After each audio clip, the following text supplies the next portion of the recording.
Welcome to NTR Takeout, the latest TikTok news on Donald Trump tariffs and how it could affect us U.S. citizens as well as Mexico and Canada. Some say it will lower prices in the long run, while others disagree. We also get updates on the bomb threats and SWAT incidents targeted at Trump's cabinet and administrations and more. Comment your thoughts below. Also, be sure to like the video, share if you like, and subscribe to the channel. Donald Trump has threatened 100% tariffs on a group of 9 nations if they try to replace the US dollar. His threats were directed at the BRICS alliance, consisting of countries like Brazil, Russia, India, China, and the UAE. While the US dollar is by far the most used currency in global business, members of the alliance are fed up with America's dominance of the global financial system. It comes after Trump threatened to slap 25% tariffs on everything imported from Mexico and Canada. President-elect Donald Trump nominated Scott Turner to lead the Department of Housing and Urban Development on Friday. Turner is a former NFL player who served 2 terms in the Texas House of Representatives after being elected in 2013. He's also an associate pastor at Prestonwood Baptist Church in Texas and a chair at the Trump-aligned America First Policy Institute. Turner was the executive director of the White House Opportunity and Revitalization Council during Trump's first term. My fear is that I'll get deported to a country that I don't know. Camila Ruilova Bustamante. She came across the border as a 7-month-old baby with her mother and grandmother. 23 years later, she's still not been able to get the paperwork she needs to be legal. Threat of deportation is imminent. How frightened are you? What's your fear? Having been here since I was 7 months old, my biggest fear, I think, would be that my family is torn apart. We tell her story to voters, Trump voters, just an hour outside of DC to see if there was any empathy for Camilla. And there was some, but not much. There's going to be sad stories. She might be among them. She might be among them. I don't know how it's all going to plan out. I would love to see, like, she came at 7 months old. It's not her fault she was here illegally, you know? Her mum is with her, by the way, and is also still undocumented. Well, her mom should go home at least, at the very least. Others had less empathy. Send her home. Let her figure out how to get legal. We just got to get control over the border and know who's coming in here. Did you vote for Trump? I did. It was one of the reasons because of immigration. Yes. My family did it the right way. So why not go down the path of actually becoming official? Mi nombre es Alexandria Ocasio-Cortez. My name is AOC, as she's known, is leading the charge, urging Joe Biden to give temporary protected status to 300,000 undocumented Ecuadorians, many of whom live in her district in New York. We agree. Being undocumented is a problem. But our solution, instead of turning the military on our own people, is to document them. To document the undocumented. Not so simple. The Immigration Office told us it has nearly 7.8 million immigration cases currently on its books, while other estimates put the total number of undocumented migrants at over 13 million people, a number that's risen sharply under President Biden. And officials told us there are more than 600,000 migrants with either criminal convictions or pending criminal charges.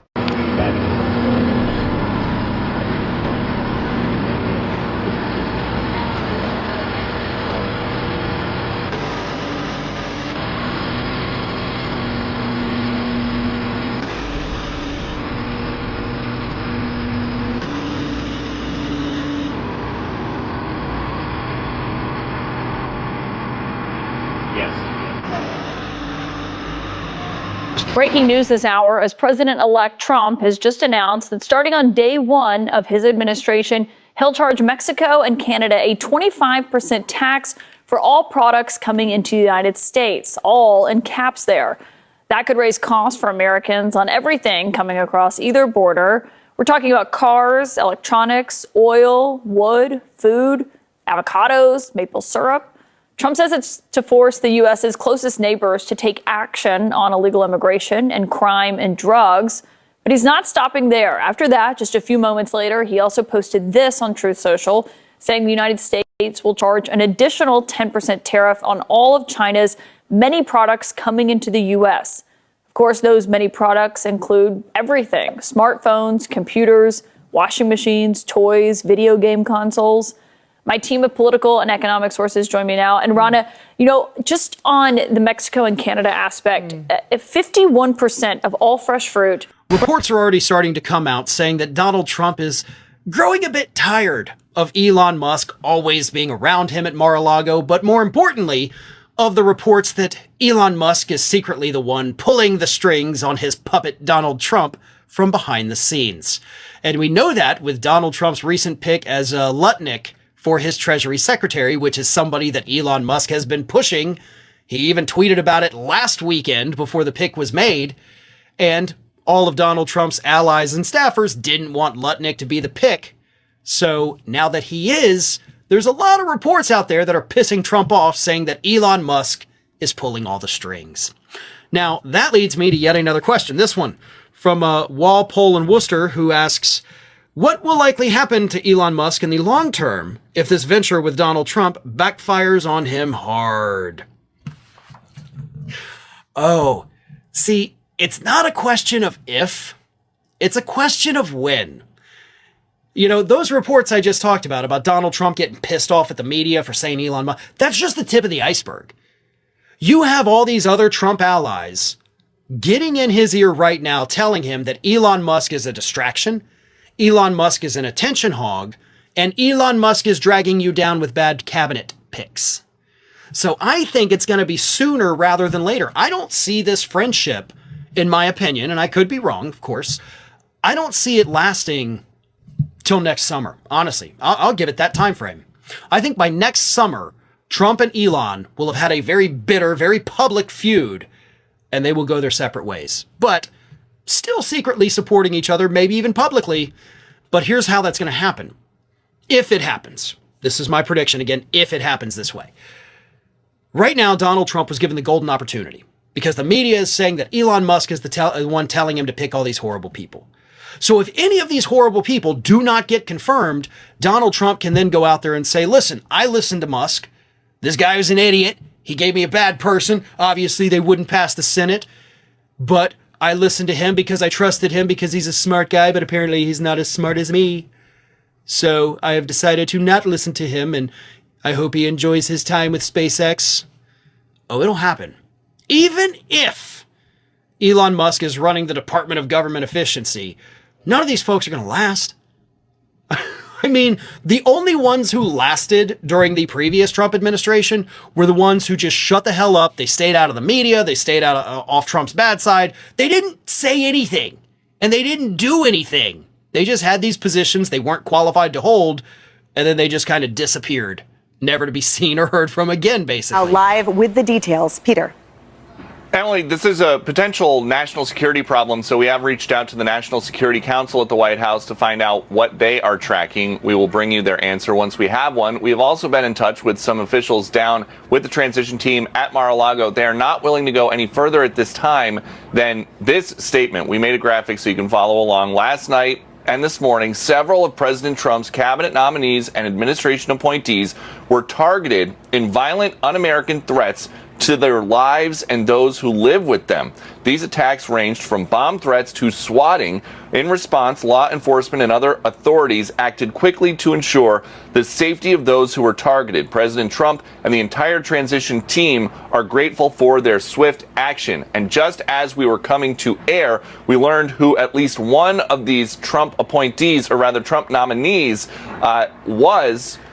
who received one of these threats last night. It was Elise Stefanik, who President Trump wants confirmed by the Senate to be the ambassador to the United Nations. She says, in part, in a statement, this morning, her office says, this morning, Congresswoman Elise Stefanik, her husband, and their 3-year-old son were driving home to Saratoga County from Washington for Thanksgiving when they were informed of a bomb threat to their residence. She goes on to describe a pretty robust response. And we were also told that this is Fox News Digital, that the director of the CIA nominee, John Ratcliffe, and Pete Hegseth, the DOD nominee, were among those targeted. The fact is, we need them, and they also need us.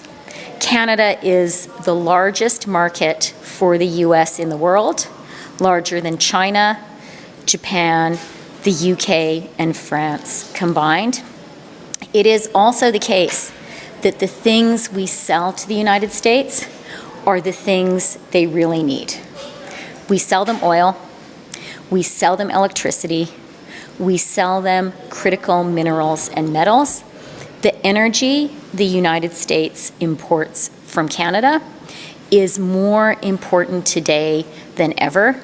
This is a moment when Canada needs to be united, we need to be strong, and we need to be smart. We have some huge breaking news right now. President Joe Biden has decided to pardon his son, Hunter Biden. He made the decision over the weekend. Hunter Biden was previously convicted of multiple charges in Delaware and pled guilty to multiple tax-related charges in California. Now, you may not recall this, but when Hunter Biden was convicted in Delaware, jurors actually spoke to the media, and at least one juror said that they did not believe that the case should have been brought in the first place. There were a lot of controversies regarding the special counsel's prosecution of Hunter Biden from its inception, and a lot of folks even thought that Hunter Biden was targeted merely because he was Joe Biden's son. Now, according to reports from MSNBC, Hunter Biden will be pardoned before Joe Biden leaves office, and Joe Biden made the decision to pardon Hunter over this past weekend.